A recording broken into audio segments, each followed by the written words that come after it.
Uno ve estas caras y ve estas diferencias de edades y se acuerda que tiene 53 años y parece mentira. Yo soy hijo del magisterio uruguayo de alguna manera.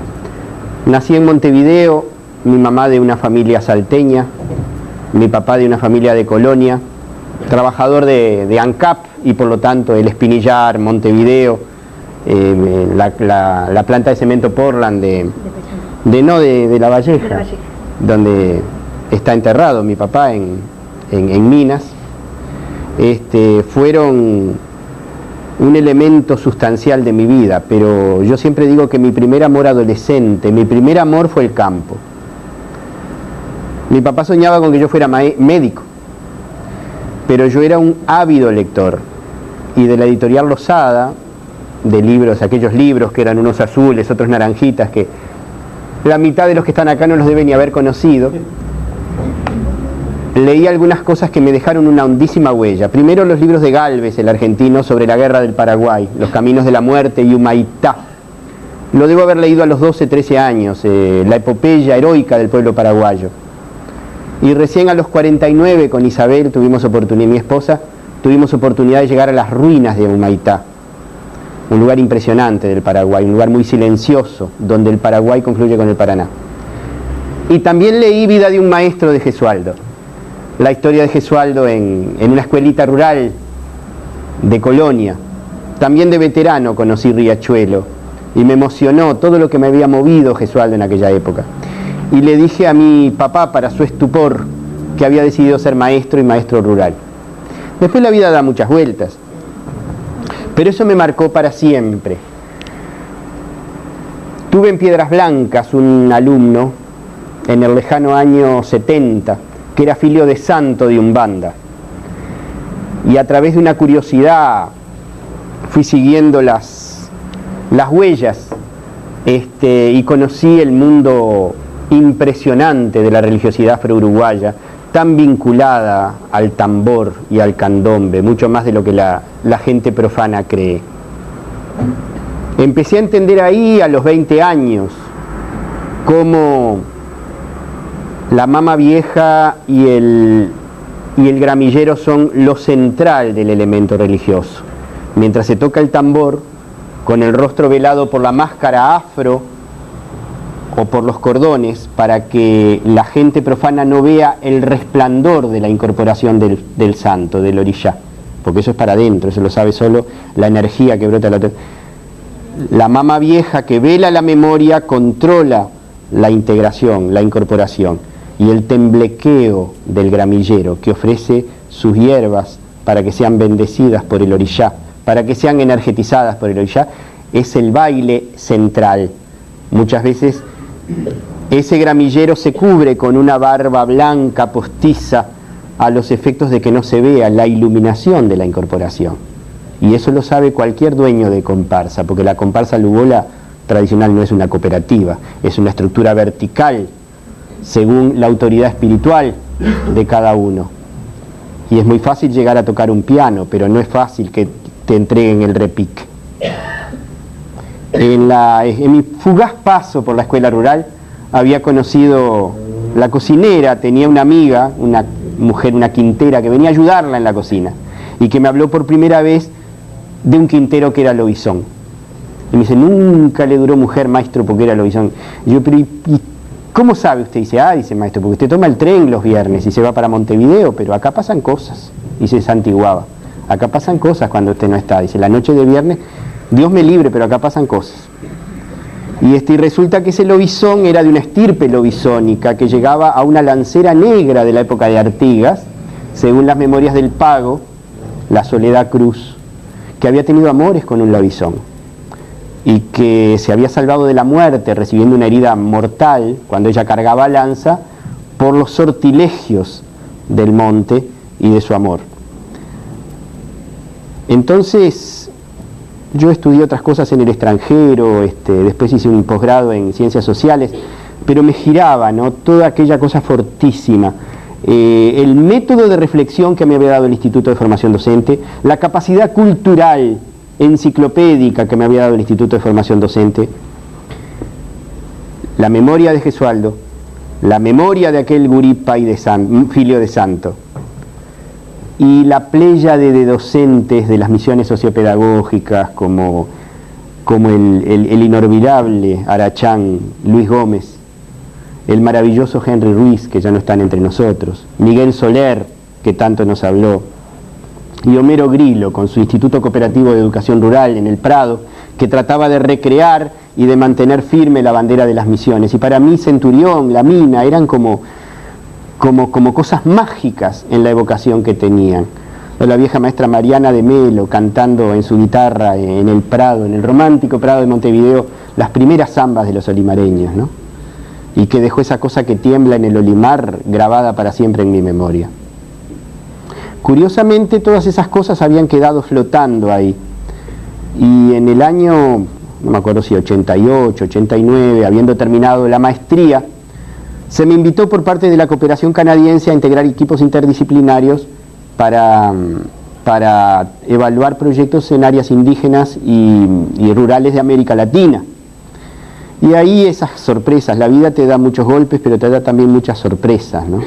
Yo no entiendo cómo alguien puede aburrirse en la vida. Empecé a recorrer Amazonía, Mato Grosso do Sul, el área oriental fundamentalmente de Paraguay, también el Chaco, el mundo de la montaña andina con toda su magia. Y empecé a descubrir cosas que me hacían releer la propia identidad uruguaya de una manera nueva.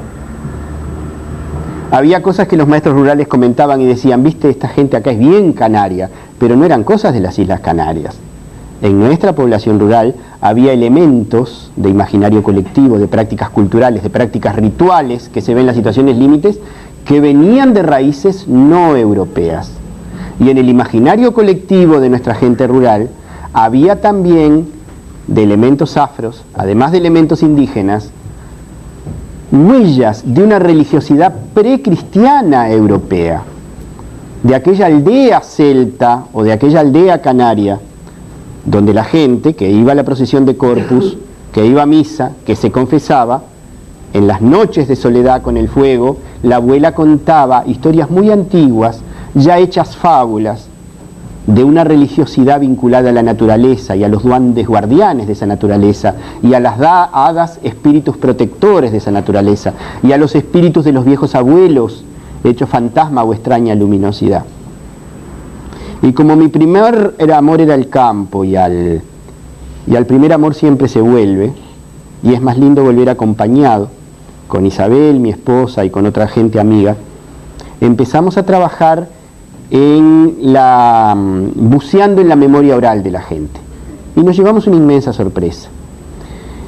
Al estudiar las raíces multiculturales que nutren todas las tradiciones, las mal llamadas supersticiones, que son huellas riquísimas de leyendas y que nos permitirían recrear además no solo una historia distinta, porque ahora yo sé que es inimaginable purificación y la utopía artiguista sin lobisones, no funciona, sino además una poesía, una plástica y una literatura infantil diferente, no echando a las hadas europeas, que también son nuestras por nuestra sangre inmigrante, no echando a los enanitos, que son los espíritus protectores de la entraña mineral de Europa, ni a los druidas, pero incorporando en una danza fraterna, en un abrazo fraterno, nuestros lobisones, nuestros mboitatá de la frontera, las luces malas, las casas asombradas, el hacha que vence la tormenta, la cruz de sal que para el rayo,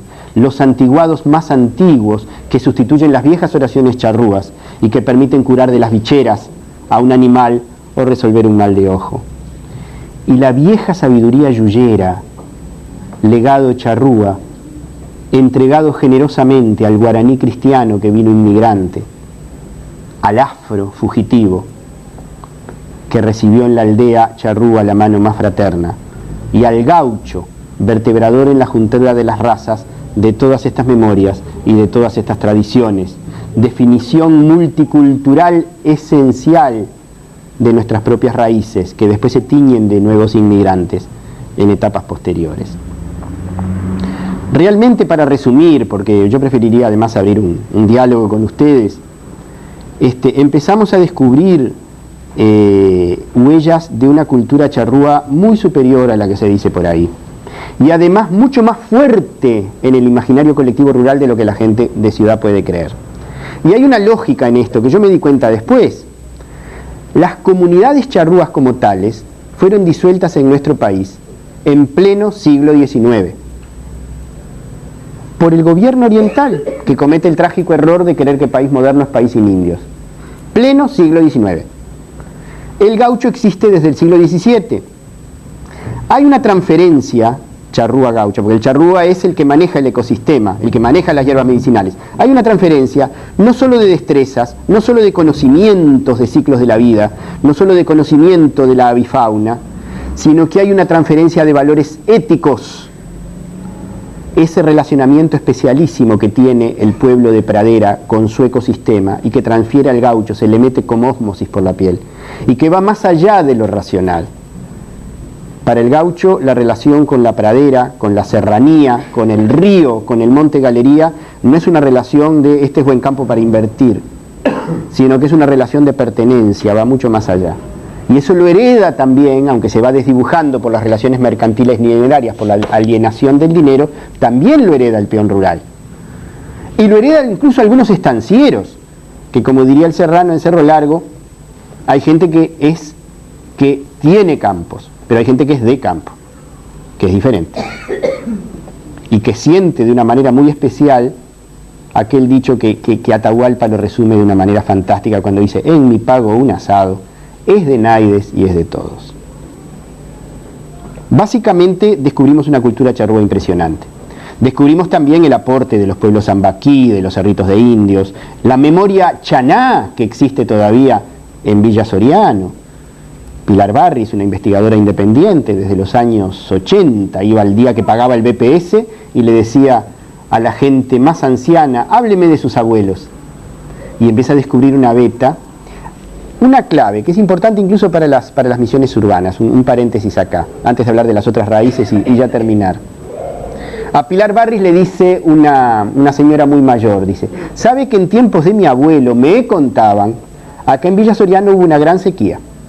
Entonces la gente le fue a rezar, lógicamente, a la imagen de San Isidro Labrador, pero el santo no quiso escuchar. La gente rezó, prendió velas, y el santo no quiso escuchar. Entonces, un día, sin permiso del cura, sacaron el santo, lo llevaron a la tierra agrietada y le dieron una tunda de palos al santo. Y ahí el santo hizo llover. Entonces uno dice, religiosidad, eso no es ortodoxo, ¿no? Es tan poco ortodoxo, a pesar de que todos van al Corpus Christi y por favor todos son católicos, como cuando Cafrune cantaba Virgen Morenita, que aparentemente es una canción católica, muy bonita, dice, Virgen Morenita, India fue tu cuna, porque India tú naciste por la gracia de Dios. Y nosotros decimos, qué bobada, pero ojo, hay elementos de un sincretismo que va constituyendo un imaginario colectivo muy especial. Claro, en los rituales de yuyería charrúas, el viejo rezo charrúa olvidado va siendo sustituido por el santiguado, por los Padres Nuestros y las Ave Marías. Pero como nos decía una anciana, Isabel y a mí, lo importante es la fe con que se rece, y qué importante es el Padre Nuestro. Dice, mire, usted pone el agua a hervir, pone un huevo, 2 Padre Nuestros, segundo amén, lo saca, pasado por agua. Yo no sé qué haría sin oraciones. Pero eso es una raíz. Después tenemos otra raíz que es muy importante. Cuando los guaraníes venían a esta tierra desde siempre, durante miles de años, a través de sus migraciones, que eran como una especie de retiros espirituales que llamaban búsqueda de la tierra sin mal, de la Marané, que es la tierra sin mal de los guaraníes. Venían, hay tumbas guaraníes de acá de 5.000 años, hacían trueque, enseñaron a los charrúas la domesticación de la yerba mate. Se sembraba acá yerba mate, todavía en el arroyo Yerbal hay relictos, ¿no? Y en la Sierra del Yerbal, de antiguos cultivos de yerba mate que devino planta silvestre cultivada por los indios de acá, pero originariamente fue de los guaraníes. Pero cuando Artigas tenía 4 años de edad, los jesuitas son expulsados de la provincia jesuítica del Paraguay. Aquellos indios cristianos que habían olvidado muchas de sus prácticas rituales, pero que mantenían un fuerte sentido del Tupambaé, o sea, de la comunidad, y que habían incluso reeducado a los jesuitas muchas veces, porque la orden jesuita se partió en 2, los que siguieron con el verticalismo y los que se hicieron una nueva lectura del Evangelio a partir del mensaje de los pueblos viviendo en comunidad, aquellos indios ya no podían volver a la selva, no pertenecían a la selva, eran 3, 4 generaciones de indios cristianos, de campesinos cristianos guaraní hablantes. Muchos de ellos se agaucharon y vinieron acá, y fueron los que nos trajeron el santiguado del mate, el Ave María Purísima sin pecado concebido. Eso no viene de la catequesis montevideana, eso se mete tradicionalmente, naturalmente en nuestra campaña a partir de la migración guaraní jesuita, que también recibe la mano tendida del charrúa y del gaucho. Porque mientras los bandos de Montevideo dicen que el ganado es realengo, el contrabando de la campaña dice que el ganado es de todos y se saca por la frontera. Y el gaucho, el indio y el afroprófugo empiezan a tener una dimensión cultural enciclopédica a partir de los marinos franceses y a partir de los marinos holandeses del contrabando, que les hablan de que en París ruedan cabezas de los ricos y que en Haití los negros son gobierno. Las nuevas ideas no llegan, como cree una historia urbana y tonta y racista, solo a los intelectuales. Las nuevas ideas llegan primero a los principales interesados, que son las culturas que están sufriendo la opresión. Al campo. Nuestro gaucho es un gaucho de frontera oceánica. Es un gaucho profundamente culto en el sentido de conocer. Y como todo pueblo ágrafo que no escribe, tiene una prodigiosa memoria oral. Pero además está lo afro. Ustedes saben que en 1803 se fugan todos los esclavos de Montevideo. Se van a vivir entre los charrúas, forman grupos, comunidades en el Yi. Y en el mundo gaucho empieza a aparecer profundísimamente nuevas devociones que vienen del mundo africano. La más típica en nuestra campaña es el negrito del pastoreo. Relación sincrética entre la religión oficial, que dice que las almas van al cielo, y ojo del que proteste porque entonces es un hereje, y la necesidad de los africanos de tener sus orillás y sobre todo sus eyús, sus intermediarios, muy cerca de ellos. Y es muy importante que el negrito murió pequeño, porque en nuestra campaña el velorio del angelito es un elemento esencial. Si el almita muere y toda la energía que tenía en hacer crecer el cuerpo queda sin sentido, esa almita es una poderosa mediadora entre los que seguimos vivos y las entidades espirituales superiores. Acá y en todas las religiosidades animistas, hay una canción chilena de Violeta Parra que lo dice: ya se va para los cielos este querido angelito a rogar por sus hermanos, por sus padres y hermanitos. Es decir, la devoción al niñito muerto como intermediario.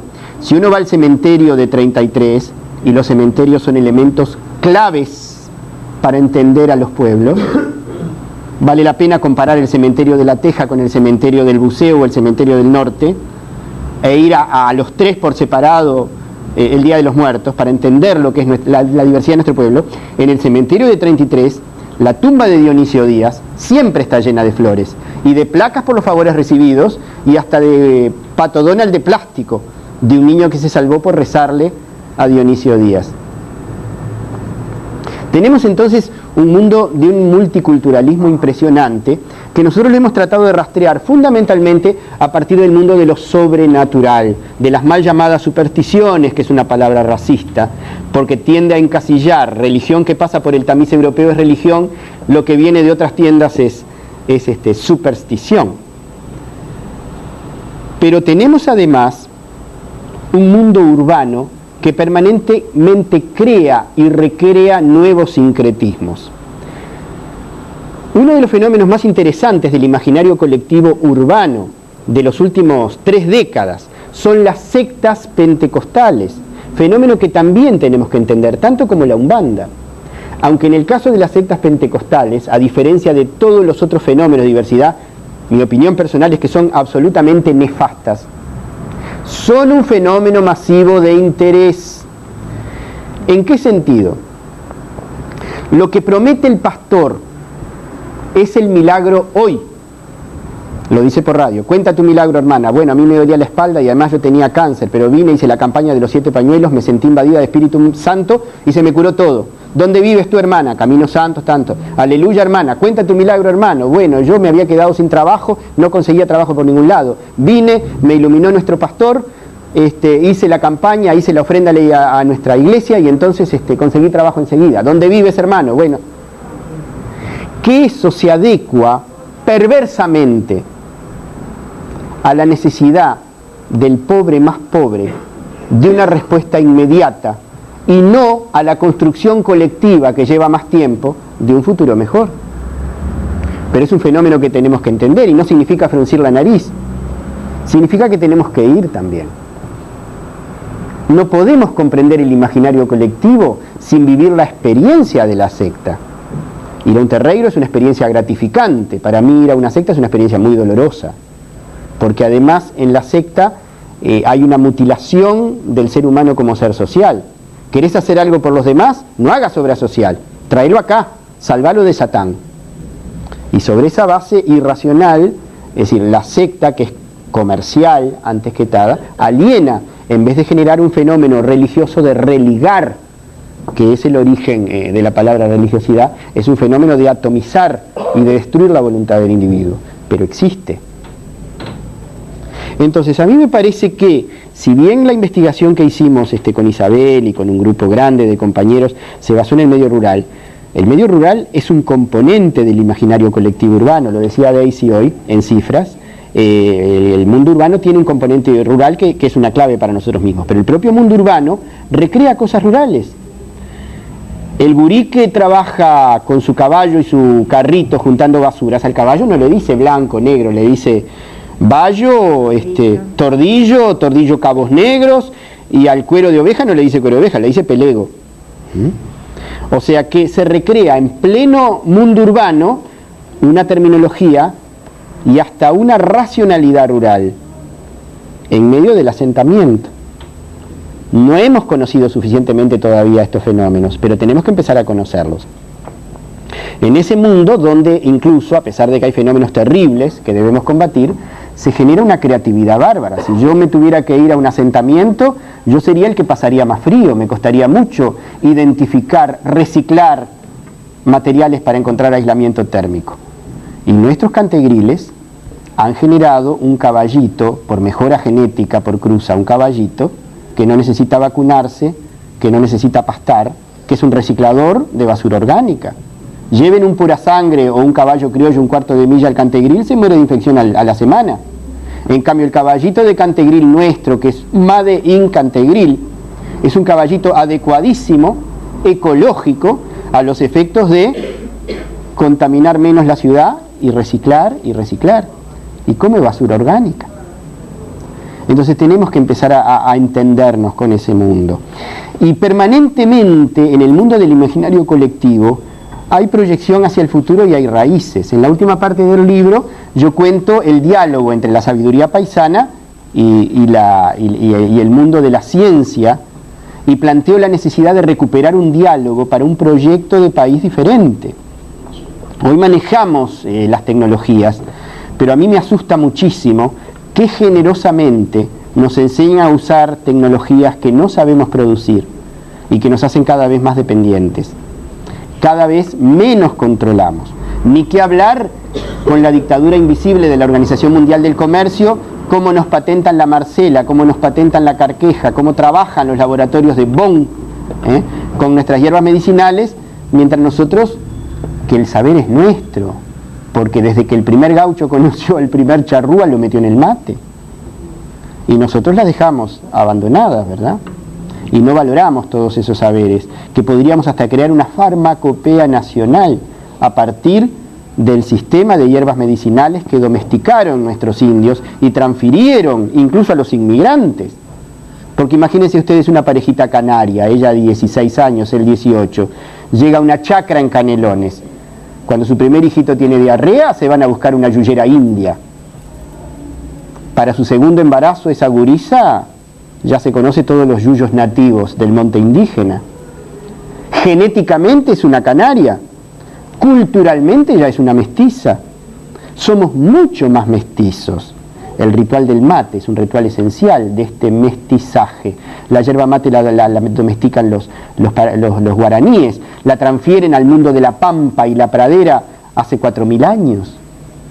Pero en la religiosidad animista, un abuelo que muere no se lo entierra, se lo siembra. Su memoria queda ahí dormida. El arbusto de la yerba mate crece sobre esa memoria dormida. Y cuando el indio pide permiso al árbol para arrancar la hoja, para hacer el sapecado, el torreado, el molino, el molido, y después la mete en la calabaza ritual y pone su bombilla de caña y echa el agua, que es el milagro de la vida. La memoria despierta. Los indios Kaiwa todavía dicen hoy en guaraní: ¿quién tomó tu primer mate? Vos echaste el agua y el agua desapareció. ¿A quién evocaste? ¿Quién está ahora conversando contigo? Y ese ritual es sentido así, sin palabras, porque los rituales no se explican, no tienen explicación, por la gente de nuestra campaña y por mucha gente urbana. No prosperó en nuestro país la yerba mate en bolsitas de té, a pesar de que el gusto es el mismo. El ritual lo defendemos, lo mismo que defendemos el ritual del tambor, aunque ya no lo entendamos, aunque las palabras se hayan olvidado. Y en Tacuarembó todavía los niños se siguen presentando a la luna, porque cuando la luna se llama Guidaí, cuando la luna es energía de los espíritus protectores, presentar el bebito a la energía lunar es energetizar a los espíritus de los bisabuelos muertos, que con esa luna espejo de energía se sienten más fuertes para conocer a ese nuevo vástago que es sangre de su sangre, y después incorporándose en pájaros, incorporándose en aves, incorporándose en donde sea, o incorporándose en los sueños, van a apoyar a ese niñito en su duro camino por la vida.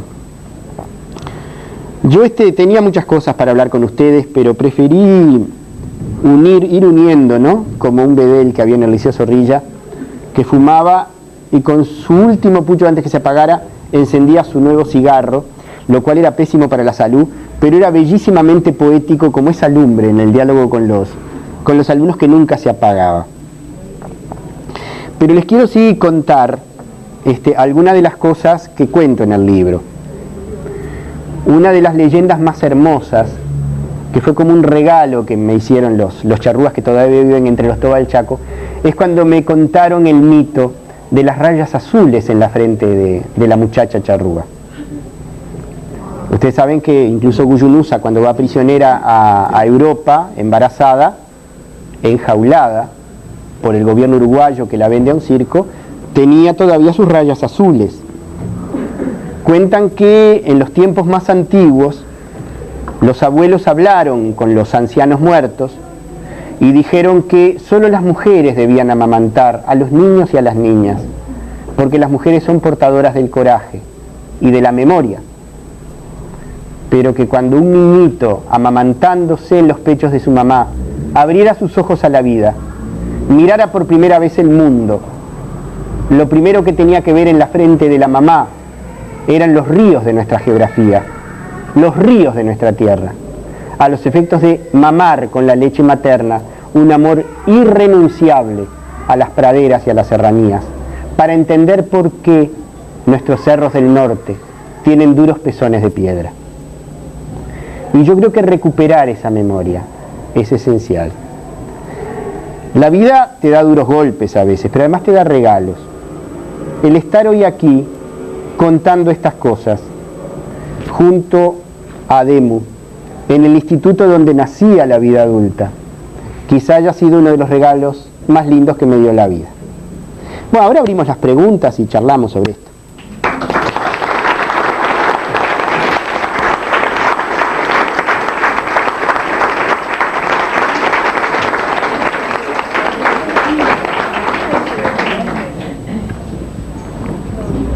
Nos sacamos esto y charlamos.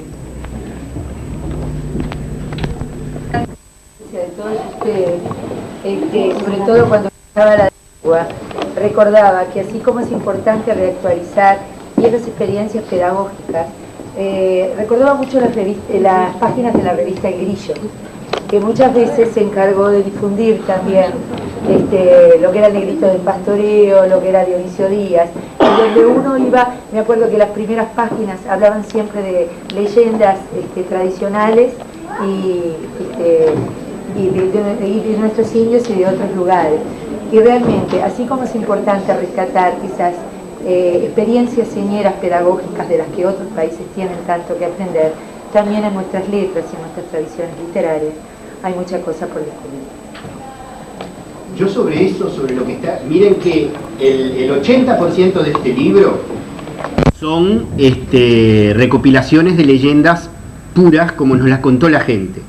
hay un 5% que son leyendas indígenas reconstruidas, como quien reconstruye los restos de una vasija que uno encuentra en un paradero indígena. Pero hay otro fragmento muy pequeño de algunos poemas gauchescos tradicionales que hemos recogido porque tienen un impresionante sentido. Nosotros, por ejemplo, sabíamos que en el arroyo Rosario, en el departamento de Colonia, había una comunidad colla muy fuerte, una comunidad andina en el arroyo del Colla. No por casualidad, una de los primeros escaramuzas de los patriotas orientales es en el arroyo del Colla, donde hay un ayllu, donde hay una comunidad andina, donde hay sobrevivientes de la gesta de José Gabriel Condorcanqui, Tupac Amaru II, donde hay sobrevivientes de la gesta de Tupac Katari, que asesoran a los orientales. Entonces, hay una raíz andina muy fuerte ahí. Y encontramos, por ejemplo, y nunca que Fernán Silva Valdés lo decía, me lo dijo un indio viejo y medio brujo, que se santiguaba y adoraba el sol. Y en Laucha Prieto nos dice en La Charqueada, yo recogí más de 30 palabras de uso antiquísimo, que son collas, que son quichuas. Poncho, cancha, pilcha, mate, tambo, no son charrúas, no son guaraní, son de los Andes. El mayor amigo mejor amigo del abuelo de Artigas era Pascual de Chena. Si uno va al cementerio evangélico de Colonia Suiza, de Nueva Helvecia, entre los tumbas muy norteamericanas, así, hay un árbol andino, porque uno de los últimos chamanes andinos del arroyo del Colla fue enterrado en un ritual y en su sarcófago pusieron semillas de los Andes y nació un árbol. Tenemos un árbol andino en pleno cementerio evangélico de Colonia Suiza, y no nos damos cuenta lo que eso significa. Pero en cuanto a rituales de muerte, todo el ritual animista que creían los charrúas, de que por ejemplo, la religiosidad del hombre de la montaña, en la aridez de los Andes, es la vida en medio de las piedras, ¿no? Es el brote del maíz en el milagro de la aridez. Por eso el hombre andino danza, que es su manera de rezar, mirando para abajo. Canta, que es su manera de rezar, mirando para abajo. Y cuando recibe la tutuma con la chicha ritual, las primeras gotas son para la Pachamama, donde se producen. El indio de la selva no, tiene el prodigio alrededor. Por algo el dios del color le encargó al colibrí que fuera pintando de colores toda la naturaleza, el prodigio. Entonces danza mirando hacia arriba. Y el hombre de la pradera y de la pampa busca la montaña o la colina donde hace el ritual de piedra para encontrarse con los espíritus, que es encontrarse con sí mismo. Y lo dicen nuestros poetas, y no lo sabemos leer. En Talita del Pedregal, Osiris Rodríguez Castillo dice eso, cuando se compara con un tala solitario, y dice, yo también repecho cumbres, aquerenciado en la ausencia, con unos pájaros locos aleteando en la cabeza. Yo también saco claveles del aire y de mi tristeza, de andar tan alto en los cerros, sin alcanzar las estrellas. Pero hay un fenómeno animista que es fantástico, que es cuando la agonía de una persona querida que está muriendo es muy inquieta, y entonces puede ser que Mandinga y los diablos estén tironeando del alma para llevársela. Y en ese caso, según el viejo ritual indígena, se pone el ataúd en la horqueta de un árbol y se hace guardia toda la noche para que no venga Mandinga. Y yo recogí en la leyenda de la picada del Viraró, ¿tenemos 5 minutitos para leerlo?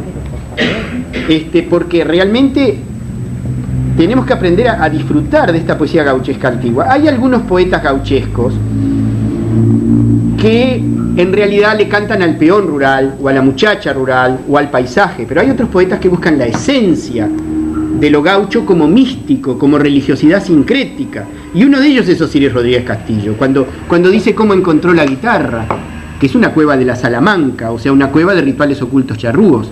Dice, con la rueca de la luna hilé 6 angustias mías para entrar a mi guitarra como una cueva perdida, y ahí estaba el olvidado cielo de la gauchería. Pero en la leyenda de la picada del Viraró cuenta una muerte, es un gaucho malo que Mandinga le tiene celos, y entonces decide como venganza apoderarse del alma de su madre.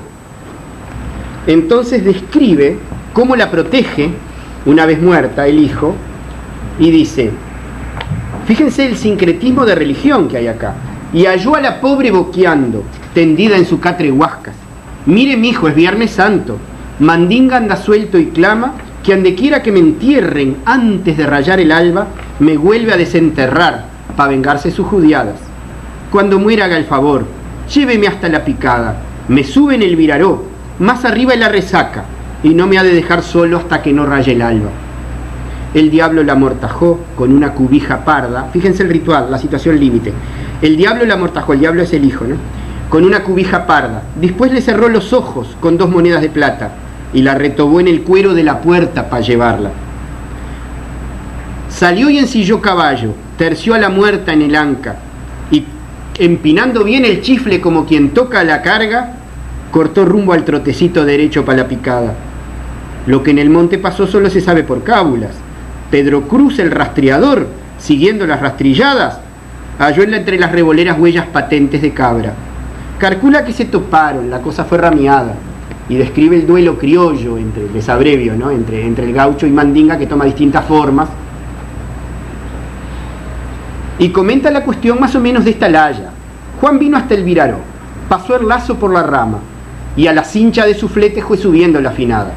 Dejó el caballo cinchando, trepó, la ató bien atada, con todito el maniador para que no se refalara, soltó su lazo y se embajó. Ahí viene el duelo. Y después dice: del resto yo soy testigo, llegué cuando ya aclaraba. Bien alto en el viraró vi el cuerpo de la afinada. Tuito el monte alrededor estaba talado a daga. Solo quedó un tala en pie, cribadito a puñaladas, pero tenía las espinas tintas en sangre del taita. Y Juan contra el viraró, apoyada a las espaldas, estaba líbreme Dios, muerto y haciéndole guardia. Se dan cuenta que nosotros tenemos un montón de elementos en la poesía gauchesca más vieja para entender mucho de nosotros mismos. Y tenemos un montón de huellas en una poesía urbana, a veces murguera y a veces carnavalera, que nos da claves para entender. Porque la gente más humilde a veces sabe cosas que la ciencia recién está descubriendo. Cuando Rada dice: los muchachos de la barra de la esquina, que sabemos el candombe bien de bien, nos sentamos a tocar en la vereda con tambores algún tango de Gardel, nos está dando una pista impresionante para estudiar las múltiples culturas que se entrelazan en el tango y en sus orígenes. Rada no habla de eso, porque es tradición africana no hablar, pero su mamá alguna vez se lo contó. Y Rada va a Cambacuá, en Paraguay, a hablar con los negros, que son descendientes de aquellos negros que entraron con Artigas, pero no lo cuenta. Entonces tenemos delante de nuestras narices un mundo tan maravilloso para explorar, y un mundo tan maravilloso para reconstruir juntos, porque quizá en este Montevideo de la desesperanza tengamos que ruralizar de nuevo cada barrio y cada espacio verde, y quizá volvamos a recuperar aquella vieja canción que me enseñó Luisito Gómez y que fuimos a las misiones pedagógicas en la Cuchilla de Machín, donde estaba el maestro José María Vera, que decía, y que los jóvenes cantábamos con fervor, con Elena Quinteros, con Lilian Celiberti: la niñez, que es esperanza, debe aprender a sembrar.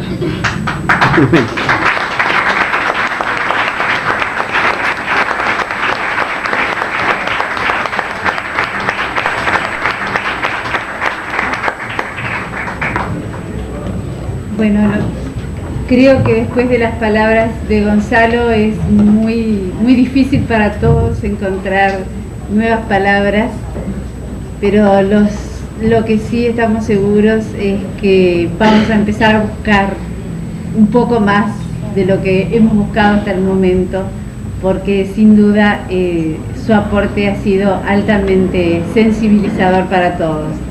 Les agradecemos entonces nuevamente a Gonzalo, a Demu, a las colegas que hoy nos acompañan y a todos ustedes.